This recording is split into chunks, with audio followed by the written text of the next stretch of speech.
Good evening. It is time to begin. And our announcements are as follows. Roy Jackson is home from the hospital. Vicky Smith went home to be with the Lord on Sunday morning. So per her wishes, there will be no formal funeral or memorial service. So please keep Vicky's family and friends in your prayers. Sunday night for the Master is this Sunday evening. So plan on eating a meal with us at 5 o'clock. Following the meal, you may choose from the following: show and tell, bring an object that is meaningful in your faith, or watch the Chosen series. There will also be an activity for the children.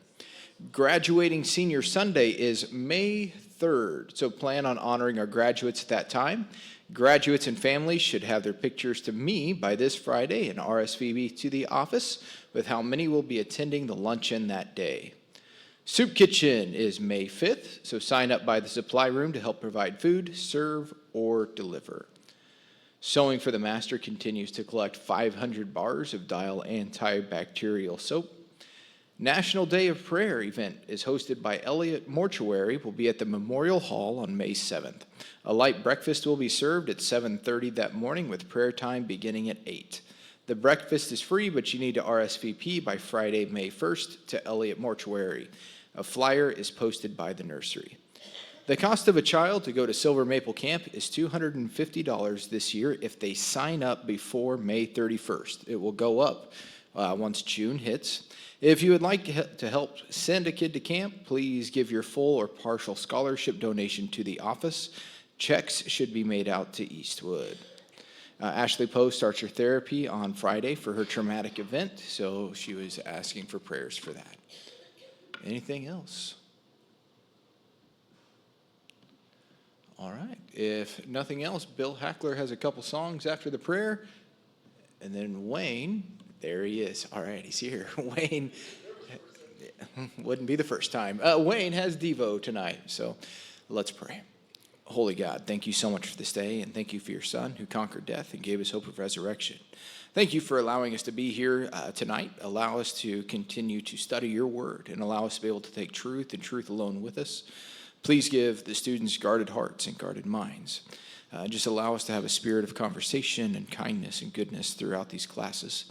Continue to bless us always, expand our territories, and allow us to walk in your grace and your vision, not ours. In Jesus' name, amen. Bill.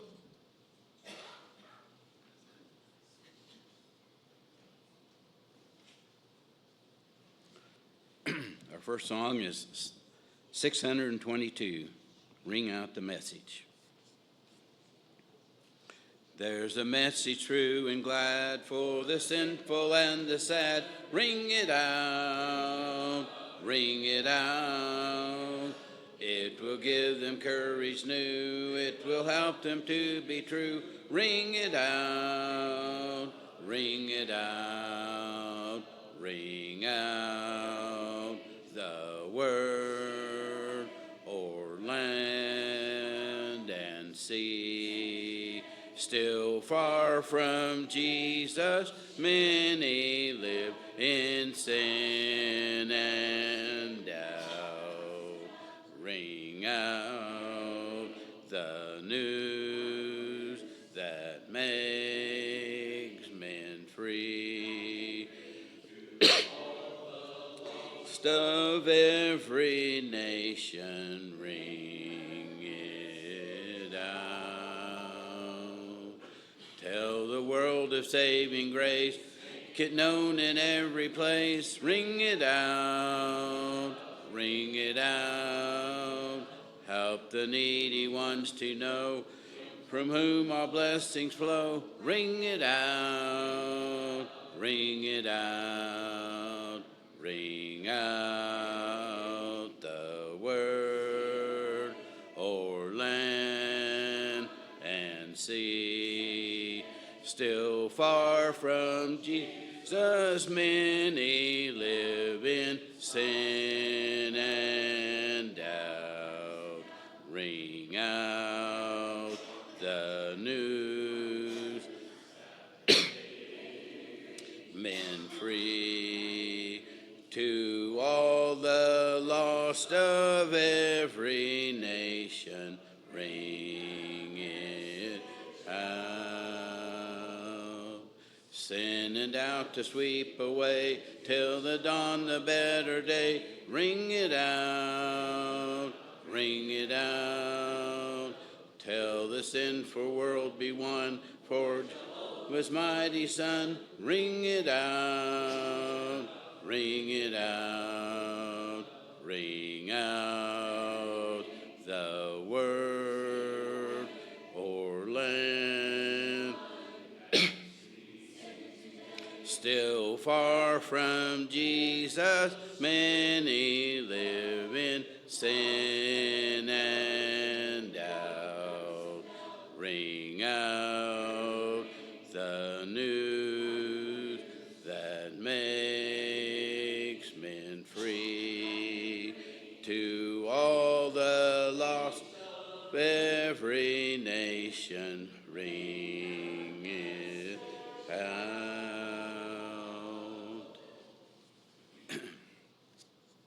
Our next song is 957. 957. This world is not my home, I'm just a passing through. My treasures are laid up somewhere beyond the blue. The angels beckon me from heaven's open door, and I can't feel at home in this world anymore. Oh Lord, you know I have no friend like you. If heaven's not my home, then Lord, what will I do? From heaven's open door, and I can't feel at home in this world anymore. They're all expecting me, that's one thing I know. My Savior pardoned me, and now I onward go. Me through, though I am weak and poor, and I can't home in this world anymore. Oh Lord, you know I have no friend like you. If heaven's not my home, then Lord, what will I do? Heaven's open door, and I can't feel at home in this world anymore. Just up in glory land we'll live eternally. The saints on every are shouting victory. Their song sweetest praise drift back from heaven's shore, and I can't in this world anymore. Oh Lord, you know I have no friend like you. If heaven's not my home, then Lord, what will I do? The angels beckon me from heaven's open door, and I can't be home in this world anymore.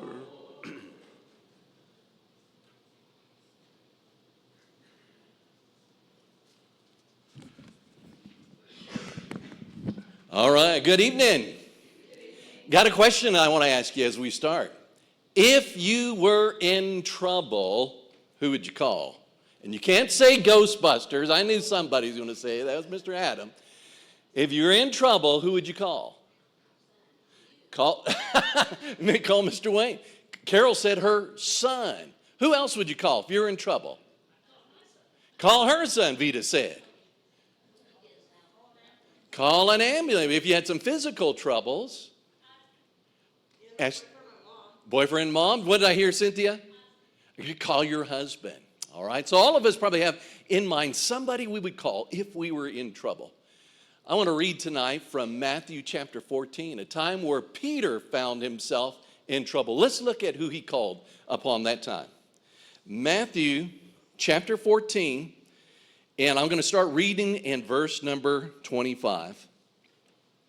Here it says, during the fourth watch of the night, Jesus went out to them, walking on the lake. And when the disciples saw him walking on the lake, they were terrified. It is a ghost, they said, and cried out in fear. But Jesus immediately said to them, "Take courage, it's I, don't be afraid." "Lord, if it's you," Peter replied, "tell me to come to you on the water." "Come," he said. Then Peter got down out of the boat, walked on the water, came toward Jesus, but when he saw the wind, he was afraid and began to sink, and he cried out, "Lord, save me." And immediately Jesus reached out his hand and caught him. "Ye of little faith," he said, "why did you doubt?" And when they climbed into the boat, the wind died down. I've entitled the devotional tonight, Three Simple Words. Three simple words. So here Jesus is walking on the water, and as the disciples see him walking on the water, what do they think that they're seeing? It's a ghost. And Jesus has to assure them, "No, it's me."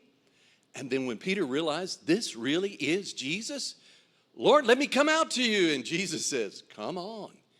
And the amazing thing is, Peter begins to walk on the water.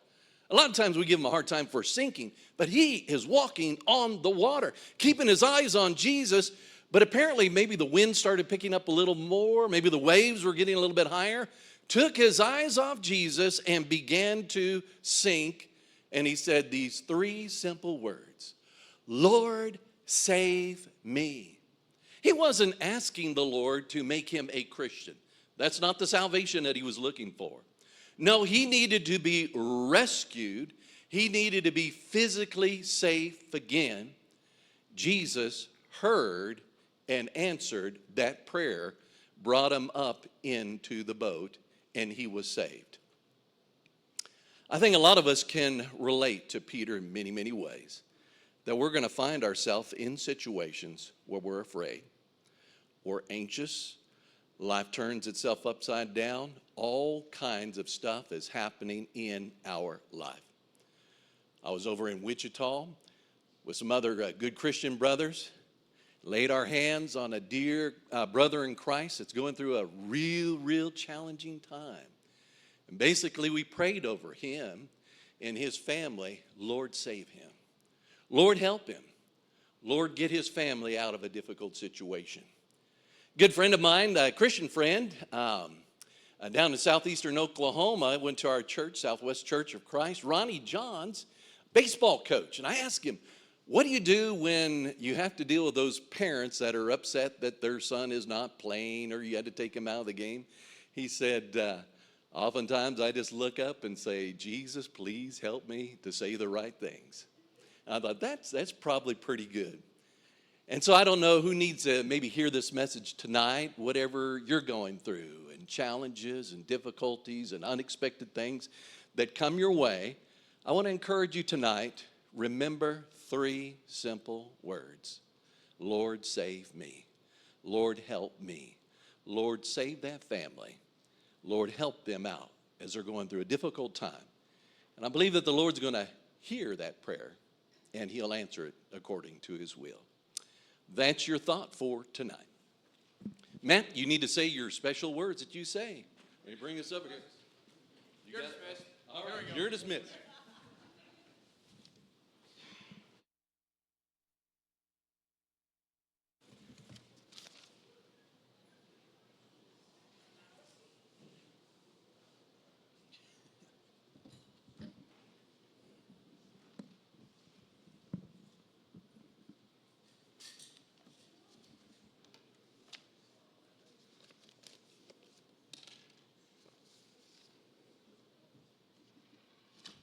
Good evening. We're going to get started here. Okay. That's fine. I've got some handouts if anybody wants one. And before we get started on the table, does anybody have any questions from last week on the Ark and the Mercy Seat? Yes, ma'am.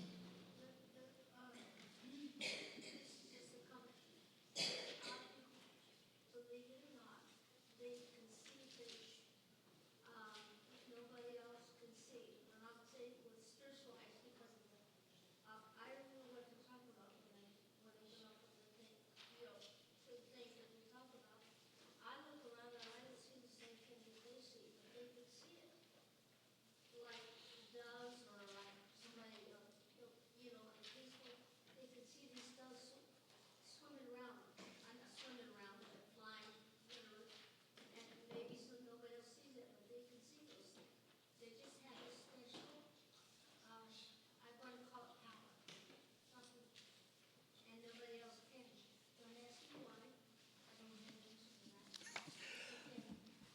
I wouldn't have an answer on either. And I'm like you, I know people who see things that I can't see, so.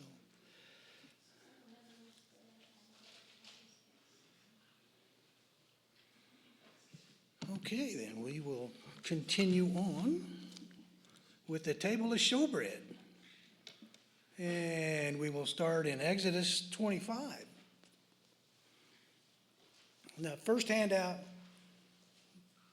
is about the bread, just references to the manna and the bread and how it relates to Jesus. The second one is weights and measures, liquid and dry, between Hebrew and our U.S. standards. Just kind of help give you an easy way of converting from like the ephah over to quarts and gallons. So that'll help out a little bit. Pardon me. Okay, we're going to start in verse 23 of Exodus 25. You shall make a table of acacia wood, 2 cubits long and 1 cubit wide and 1.5 cubits high. And we all remember cubits are 1.5 feet. So we got a table that's 3 feet long by 1.5 feet wide by 27 inches tall. You shall overlay it with pure gold and make a gold border around it. So again, like the ark, we're going to make a border of gold around the table. And it's going to be overlaid with gold. How thick is the overlay? Again, anybody's guess. Verse 25, you shall make for it a rim of handbreadth around it, and you shall make a gold border for the rim around it. Okay, what's a handbreadth? How? Yes, yeah. How wide is a handbreadth? Now, is it this way or this way? No. A handbreadth is this way. This is a hand you measure horses with. This is a handbreadth. There is a big difference. It makes a big difference. I'm 6 foot tall. My hand is 4 inches wide. So if you make a handbreadth border, it would be 4 inches. But I've since learned that most of the Israelites back in that day were 5'3" to 5'6" tall. Their hand is going to be smaller than mine. How much? A guess, 3.5 inches. 3 to 3.5 inches. I say 3.5. So the border or the rim of that goes around the table is going to be 3.5 to 4 inches wide.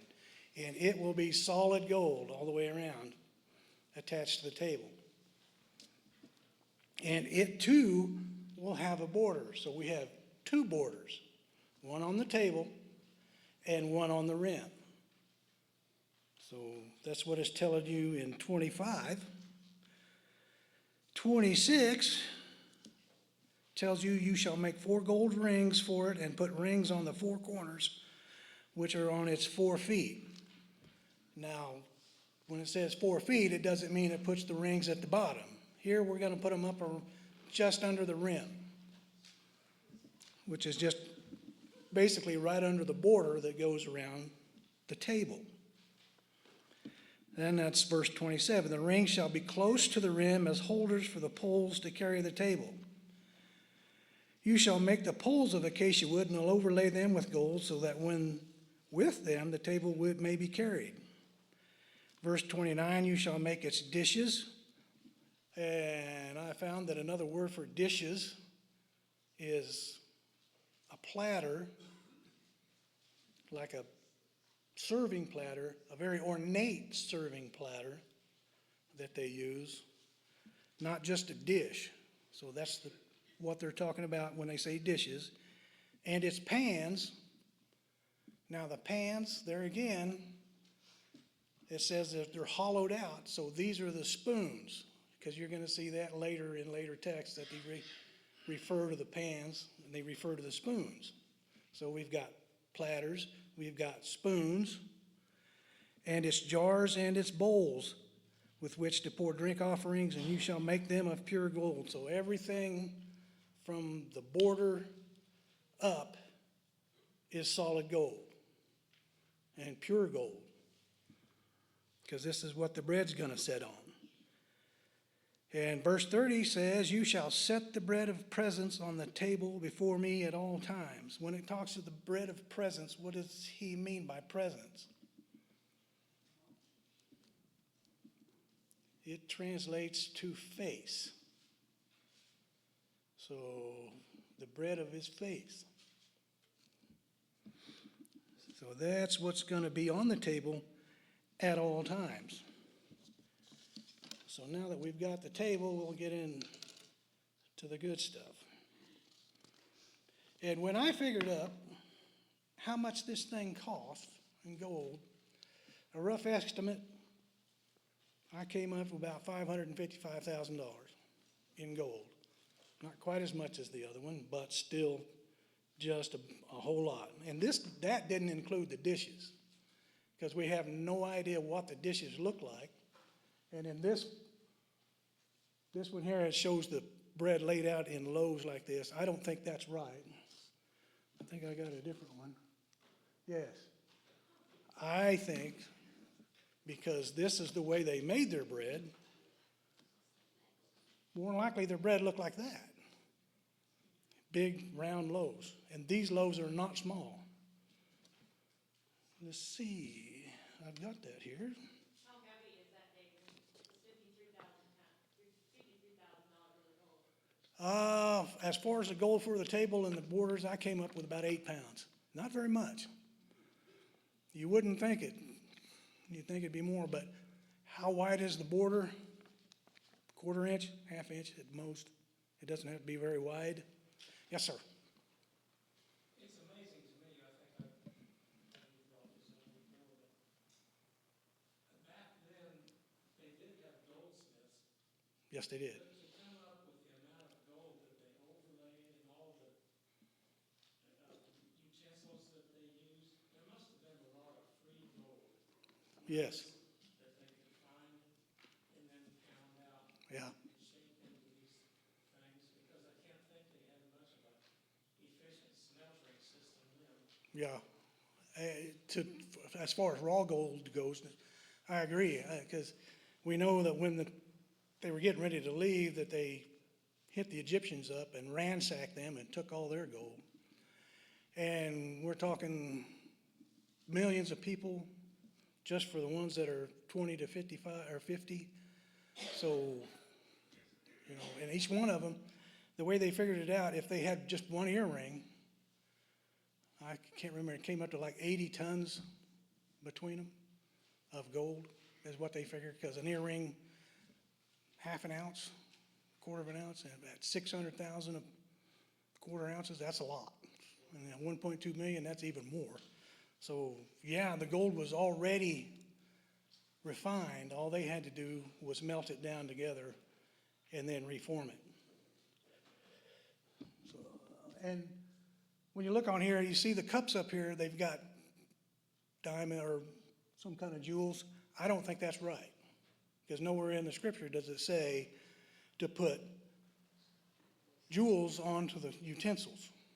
They're supposed to be solid gold. Now, this makes it where it's not solid, in my estimation. But it gives you a pretty good idea. And let's see. The bread had a specific recipe, and that's in Leviticus, if you want to turn there. Chapter 24, 5 through 9.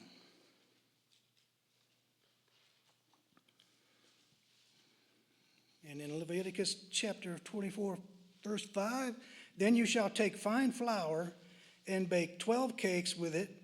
2/10 of an ephah shall be in each cake. And that's where that little handout will come in handy, because an ephah is 20, what did I say? 20, I got it here. 23 or 22 liters, or 23 1/4 quarts. That's basically 3/4 of a quart shy of 6 gallons. So 2/10 of that would come out to about 4.5 quarts. 4.5 quarts of flour is gonna make a really big loaf of bread. And I think that's the idea, because it says it yields a 2.87 pound loaf of bread.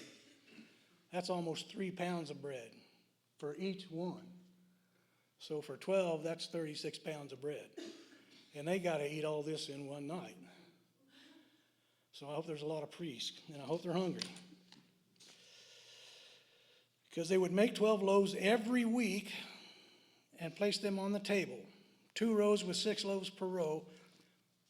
The Hebrew word for row doesn't necessarily mean laid out like a row this way. It's also translates to pile, and that's where that comes in, the pile. Because it would be pretty hard to lay those out side by side on that table in 36 inches. So I think that one is a little better depiction on how they're stacked and how big they might look. And the word for in Hebrew is ma'arakath, which translates to pile. And there's 12 loaves, which equates to 12 tribes. And 1 loaf for each 12 tribes. What is the significance of the bread? And we could be here for weeks coming up with all the references and things this pertains to. Any guesses? They're all going to be right. So the bread, it symbolizes God's provision and sustenance, because God gave them bread, gave them manna in the desert. That's Exodus 16:4. And then God fed them with it. So that's his provision and sustenance. It's covenant and presence. The bread was to be ever before God as a reminder of his covenant relationship and his presence among his people. That's Exodus 25:30. So it was ever before them. And you will see later as we're traveling through the desert that the bread even had to be on the table while they were carrying it. That will be amazing how they do that. Fellowship with God, visible act of communion reminding the Israelites of their dependency on God for daily sustenance. His holiness and sanctity, the bread was most holy, only to be eaten by the priest in the holy place. That's Leviticus 24:9. And prefiguring for Christ. And we all know that Christ referred to himself as the bread of life, and so is the manna.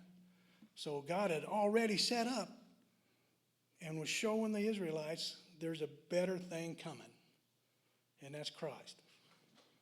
So that's where the bread is showing Christ coming. Any thoughts? Questions? This might go faster than I thought. Now for the utensils, we're going to jump back to Exodus 36 and 16.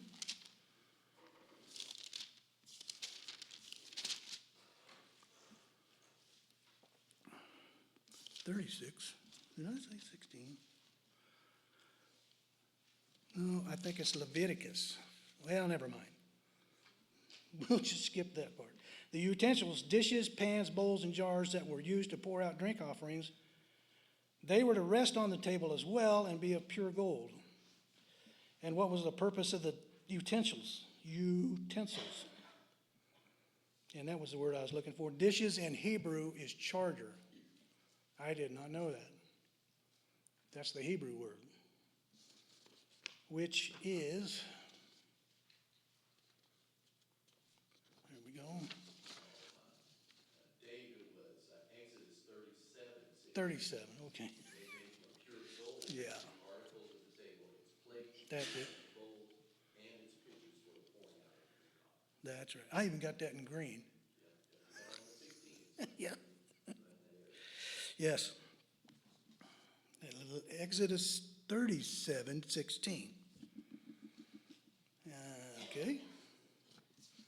And that brings us to the gather, the charger, just as in Hebrew translates to charger, which is the large decorative serving plate. The pans or spoons were probably used to dish out the frankincense, and the bowls and jars for the drink offering. The tables, is, like I said, was to have 4 rings on the 4 corners close to the rim. The poles were made of acacia wood overlaid with pure gold. Now back to Leviticus 24:7. I didn't lose my place. It tells us, you shall put pure frankincense on each row, that it may be a memorial a memorial portion for the bread, even an offering by fire to the Lord. And the way they've got it here, they've got the bowls setting on the bread, and they would be full of frankincense. How many of you have ever seen frankincense, pure frankincense? I didn't get on Amazon in time. I was going to get some, but I couldn't get it here. But that's going to take me. That is the tree it comes from. And they harvest it pretty much just like they do maple syrup. There you go. Whoops. There we go. That lower, that side corner, that's what it looks like, resin. And it's pure white when it's dried. So that's what they're talking about, putting in the bowls when they put it on the bread. So that's what would be in the bowls. Now, whether that's ground up and real fine or not, it didn't say. I would think it probably is, but it doesn't matter for what they're going to do with it. Because they're going to offer, what's a memorial portion? That's the portion that the priests get, that they're given from the bread and the wine and anything else that's sacrificed. Okay.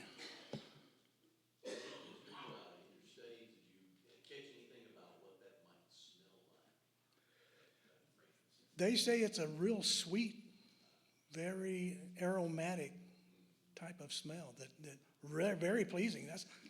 That's why I wanted to try to get some, and I might make some and try to bring it next week, just to see what it's like. Because I'm curious too, to see what it looks like, feels like, what happens when you grind it up. Because I bet that's quite an aroma when you burn it, and we're going to see that when they do burn it and offer it up, that smoke rises up, and that smoke represents the prayers of the saints and the priests and the people as an acceptable prayer up to heaven. And that's kind of what the purpose of the frankincense is for.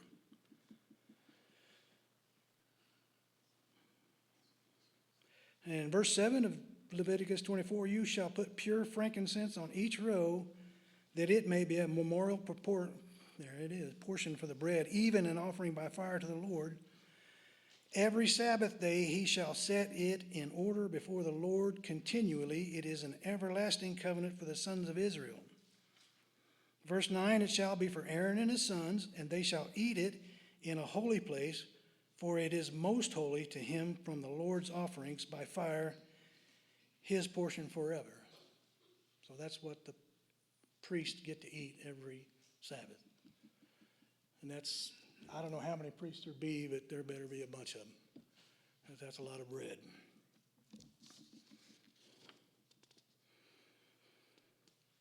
I've got here, it was placed in golden cups and is set on the bread, and we are told it was for a memorial offering by fire.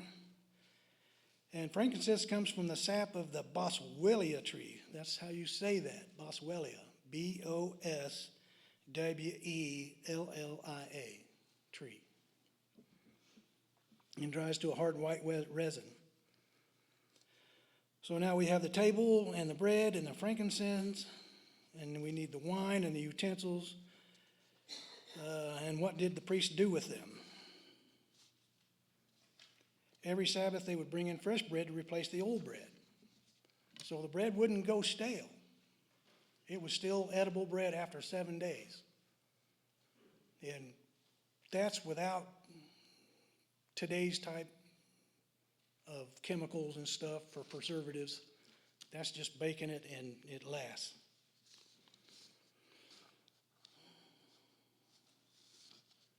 I'm gonna have to really slow down here. Okay. Let's see, the bread. What did the bread represent? You've got that little sheet. Christ's body. What else? There's several things on that sheet. The manna. I think I went over that a little bit earlier. God's provision for his people, even in the Lord's Prayer, give us this day our daily bread. Right. So we have to generalize Satan for Right. that God provides for us. Yep. And he did too. Okay. Now, some say that the bread was sprinkled with the frankincense. Others say that it was not. In the memorial portion of the bread and the wine, they would take it and they would burn it. And the bread that was left over that they couldn't eat by morning, they had to burn, along with any memorial portion. I don't know why I can't say that. Okay. And the wine they couldn't drink, right? Because it was fermented wine, and the priest could not drink fermented wine. So what do you think they did with it? That's an easy question. They poured it out. Where do you think they poured it out at? At the foot of the altar some say the altar, some say the table of showbread at its feet, but it was poured out as like a drink offering. What does that remind you of? The pouring out of the wine. That's right, the shedding of Christ's blood on the cross, where he was poured out like a drink offering. And Hebrews tells us about that too, how it all comes together, how it all ties together.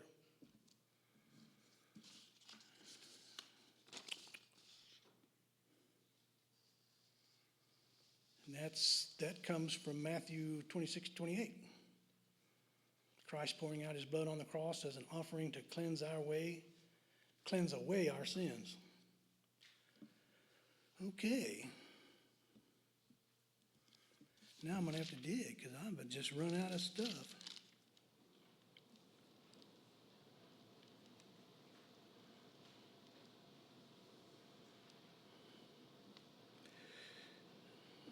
And we see in Leviticus chapter 23,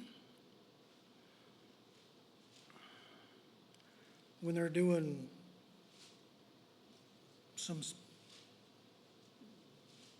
what do they call that here? Well, I'll just read it. Speak to the sons of Israel, this is verse 10. When you enter the land which I am going to give to you and reap its harvest, then you shall bring in the sheaf of the first fruits of your harvest to the priest. He shall wave the sheaf before the Lord for you to be accepted. On the day after the Sabbath, the priest shall wave it. Now on the day when you have waved the sheaf, you shall offer a male lamb, 1 year old without defect, for a burnt offering to the Lord. Its grain offering shall then be 2/10 of an ephah of fine flour mixed with oil on offering by fire to the Lord for a soothing aroma. With its drink offering, 1/4 of a hin of wine. There again, a hin, 1/4 you'll see on that sheet. Tell you that's, about a gallon? Was that right? Anybody got that handy? Tells you how much a hin. I'm going to make you work a little bit. 7.5 8 pints? Is one hen? Okay, so that would make it, where'd it go? A fourth. That'd make it about 2 cups, about a pint. So the drink offering there would be about a pint. And that was just to be poured out. That's pretty much a similar one to the bread offering. They're all kind of related and go that way.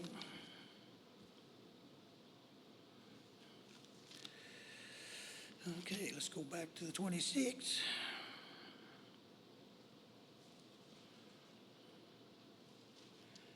And I will say this will help take up a little time. When they go to transport this thing, they're to take everything off of it,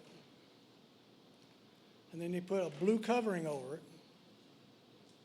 and they take and put everything back on it. So they take the bread and all the utensils off of it, and they put the covering on it, which is blue. We know what the blue stands for. That's the royalty and reverence to God. And then they put everything back on it, and then they cover it with red or scarlet blanket. And we know what the red signifies. And then they put the goat hair and the ram skin and the porpoise skin over that, covers. So the bread is always, forever on the table. It never goes anywhere without bread on it. And the Levites pick this up and carry it. How heavy is it? Heavy enough, at least that 4 guys have to carry it, I would think. Because that's, by the time you get that much bread and all the utensils and all the gold and all the covers, this thing's going to be heavy enough. It's not going to near as heavy as the ark, but it's going to be heavy enough. So that's how they transport this thing through the desert.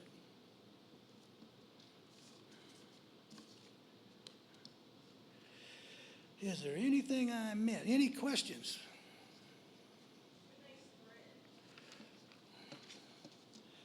Well, that's a good question. Who makes the bread? Because it never tells us who makes the bread. But it's somebody that knows how to bake, and it's unleavened bread. Can't have any leaven in it. Because what does leaven represent? Sinful man, sin. So it has to be unleavened bread that they make.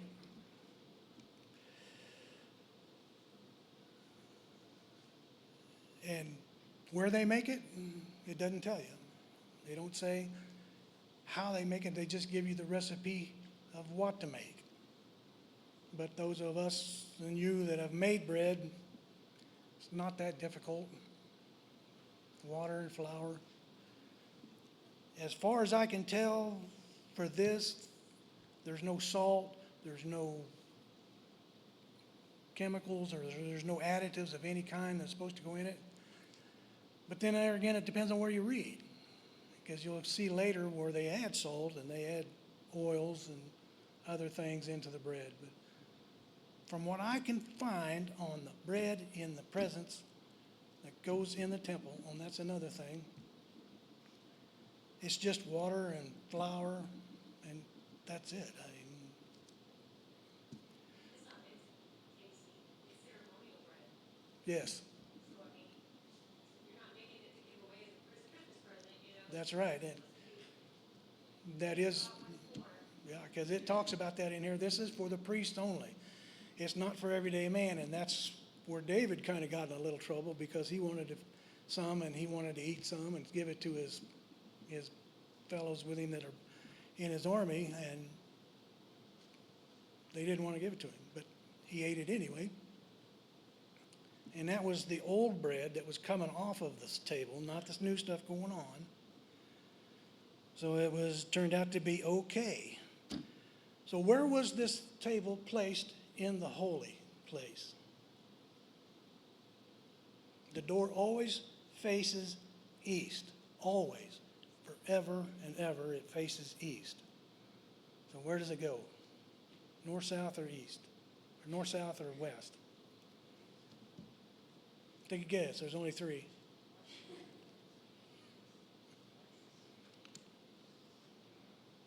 altar of incense is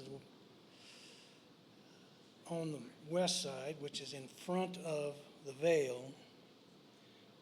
The candlestick is on the south side that provides the light. And the table of showbread always goes on the north side. So this would be the gate up here. Table would be over here. Altar of incense is here, and the candle stand is over here. That's how it's set up. And I'm still curious if we got all that stuff. Yeah, I might have to come back tomorrow and look. Because that would. Well, yeah, well, that could be handled too. Yeah.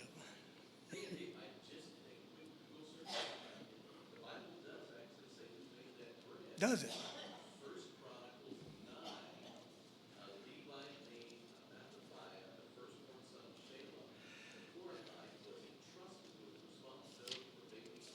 Yeah.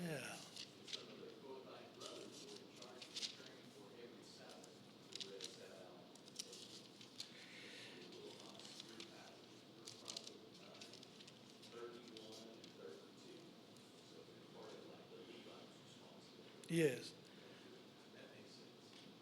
And now that you say that, I remember seeing that somewhere.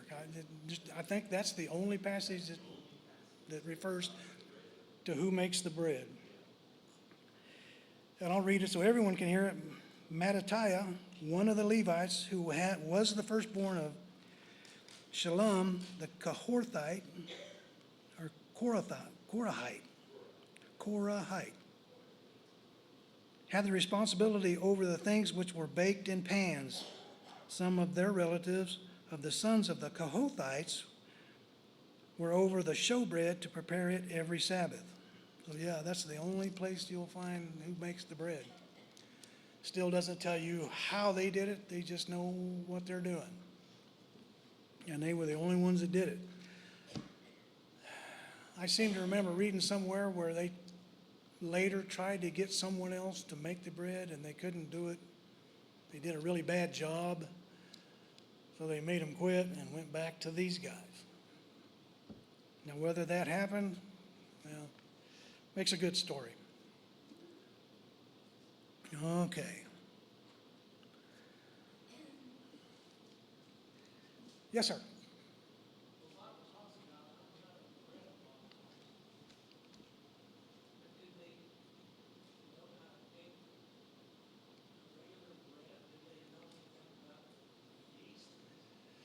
Yes. He was talking about who actually made the bread that goes on the table of showbread. And it is unleavened bread, but regular bread, yeah, they knew how to do that. I mean, that's why they're told not to before they leave Egypt, and why they're told not to do that for the bread that goes into the holy place on the table of showbread, because they're fully aware and capable of making leavened bread. So now, whether they used yeast or not, I'm sure they did, but I think there's other ways to make the bread rise, and that's kind of what they're talking about.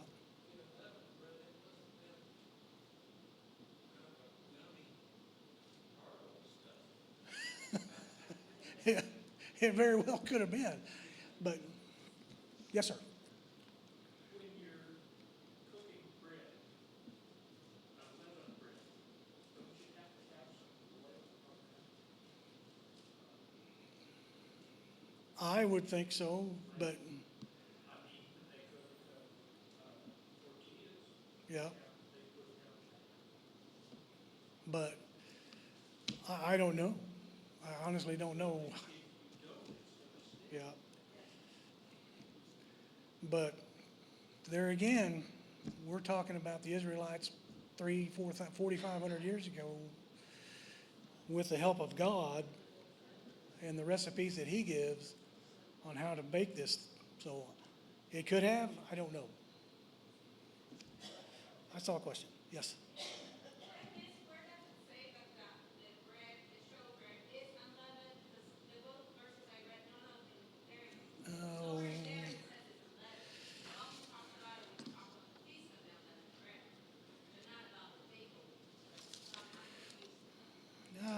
wrote down. Was it in Numbers?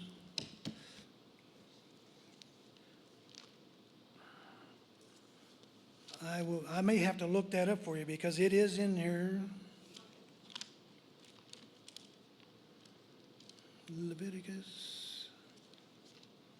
I can't remember. You know, and I just read that today.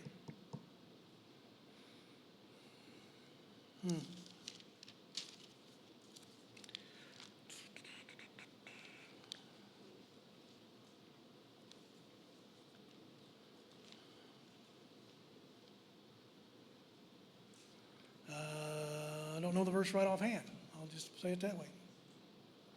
I will find it because I know it's there.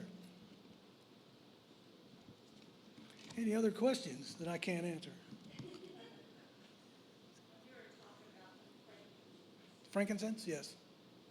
Would that be kind of like the smell that they have like incense burners? Because I know Yes. they have a frankincense incense burner. If you can, I'm just wondering if it's still about the same? I think it is. I don't know that it would change over all this time. I think it's kind of the same because they do that with the frankincense here back then. They put it in a censer and they burn it as a pleasing aroma going up to God. And yes, and and that's what they call it, is an incense burner, basically, back then. So, yeah. So is that the same thing, the Catholic guy, when he's reading his thing back and forth and all that smoke's coming out, and that smell, is that frankincense? Anybody know? Yeah, I actually Googled it. I said, but I said that, that sounds like that stinky thing that Yeah. went around. Did you happen to find the verse that says it's not 11? No, I haven't, I know it's in there. I just, no, but, it says they're following Jewish tradition. yes, The Catholics do have as close as they can right. mimic what the Jewish people did. Same trees, same oils. Yes.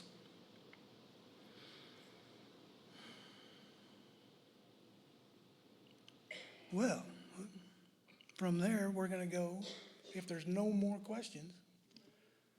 Yeah, oh, here we go. Thank you. I'm not hearing well, so maybe this has been answered, but Exodus 12:17 says celebrate the feast of unleavened bread. These have been on Easter, not your traditions are Easter. Yes, that's what they're referring to. Let's see, that's in Exodus 12.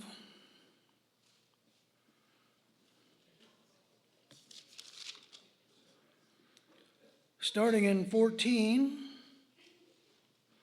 the Feast of Unleavened Bread. Now this day will be a memorial to you, and you shall celebrate it as a feast to the Lord throughout your generations. You shall celebrate it as a permanent ordinance. 7 days you shall eat unleavened bread, but on the first day you shall remove leaven from your houses.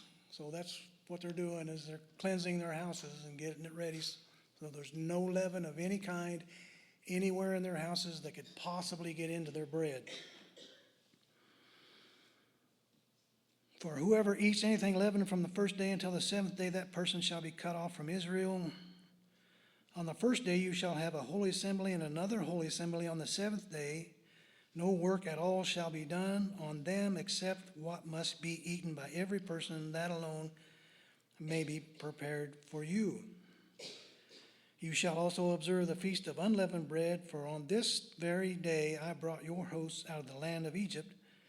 Therefore you shall observe this day throughout your generations as a permanent ordinance. So any bread used in this feast is unleavened.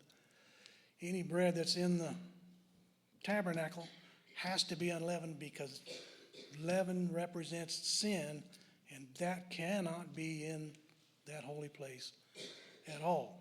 So that's another reason we know it's unleavened, because there just can't be any in there.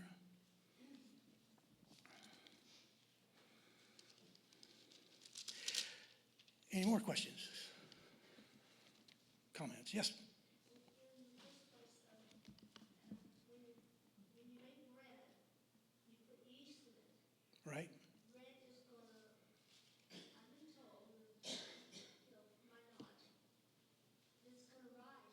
Yes, And that's what yeast is because it's alive. yes, I don't want to say organ because I don't even know what that is really. But it's live and when they made the bread back then, you don't put anything else in it because it would do something to the bread and make it rise. right. It's a live organism, like, not a human being, but, you know, Yes, yeast is, if I'm right, it's a bacteria. And yes, and that's what it does. It gets in there and it multiplies and it causes air bubbles and that's what makes the bread rise. And that's kind of a, how do you say it, a imperfection in the bread is the yeast because that's what's making it rise. So you take that out and you have nothing but bread. It's pure bread. Nothing at all. No oil, no salt, no frankincense, nothing. That's all you want is bread. Yes, Ray? We found something back here in Leviticus. It's in chapter 2, That might be where I read it. chapter 2, and verse 11 says, "Every grain offering you bring to the Lord must be made without yeast. Yes. For you are not to burn any yeast or honey in an offering made to the Lord by fire."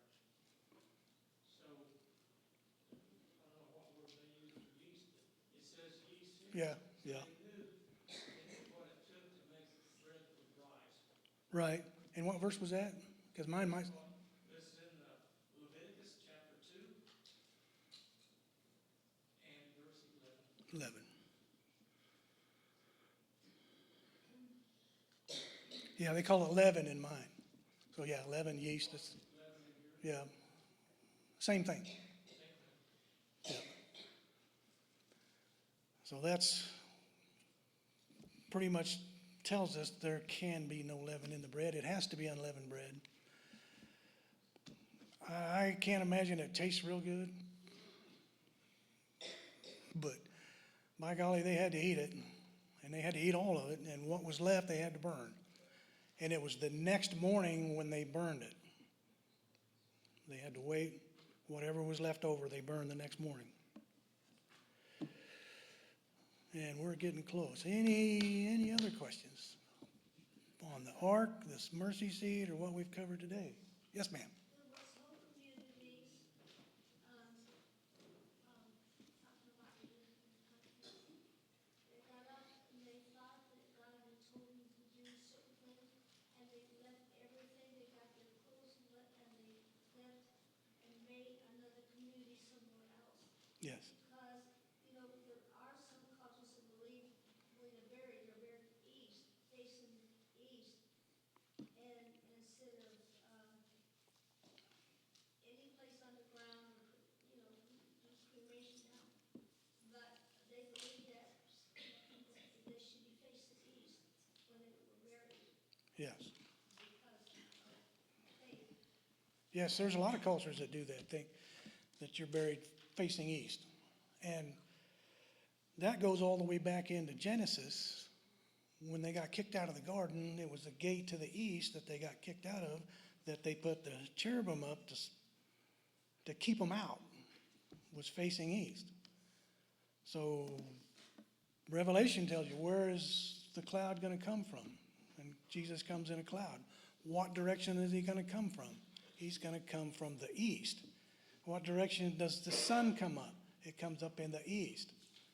So the east is very important in symbology and in spirituality and everything that we teach, that we learn as far as what God is looking at. So that's why every time they set up this tabernacle, it is set up with the gate, the front gate, first gate, the only gate on the front, facing east. And the veil faces east. And it's always looking towards the east, because that's where Christ is going to come from when he comes back. And that bell should ring anytime and save me. So we'll just end it there, because it's time. Yes. Next week we'll do a candle stand, and hopefully more.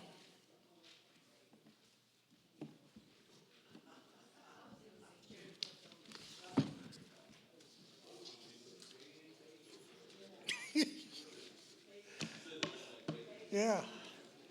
That looked like one of them giant hamburger buns you get at R&B's. Hey, look, yeah, yeah.